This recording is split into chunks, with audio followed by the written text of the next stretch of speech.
Hello learners, आपकी ma'am आ चुकी है एक और नए कॉन्सेप्ट के साथ। इस कॉन्सेप्ट में हमें सीखना है सेक्शन फॉर्मूला। अब मैंने आपको कोई भी दो पॉइंट्स के बीच की डिस्टेंस सिखा दी है, कैसे निकालते हैं with the help of distance formula.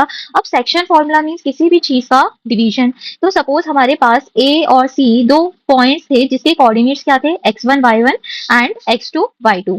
एक पॉइंट तीसरा आया, दैट इज पॉइंट बी, जिसने इस पूरी लाइन को दो टुकड़ों में डिवाइड कर दिया। इन विच रेशियो, m:n। तो हम क्या b के कोऑर्डिनेट्स निकाल सकते हैं? Yes, we can find out the coordinates of B with the help of section formula.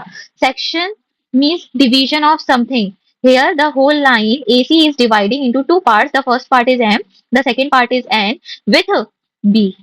Means B is dividing this line AC into two ratio, that is into two section, that is M and N. तो हम इसको याद करने का तरीका सीख लेते हैं। अगर हमें B के कोऑर्डिनेट निकालना है तो हम पहले X की बात करते हैं। तो X is equals to पहला m इंटू पीछे वाला x, that is x2 plus n into x1 whole divided by the sum of ratio, that is m plus n।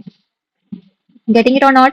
Yes. ऐसे ही हम y के कोऑर्डिनेट्स लिखेंगे। y will be equals to सबसे पहले m, मतलब आगे जो रेशियो लिखा रहता है वो, इंटू पीछे वाला y, that is y2 plus n into y1 divided by m plus n। तो हम इससे पॉइंट बी के कोऑर्डिनेट्स कर सकते हैं। अब मैं आपको नेक्स्ट वीडियो में इस पे बेस्ड क्वेश्चन सॉल्व करवाऊंगी। तो सबसे पहले आपको फॉर्मूला याद रखना है। फॉर्मूला कैसे, एक और बार सीख लो।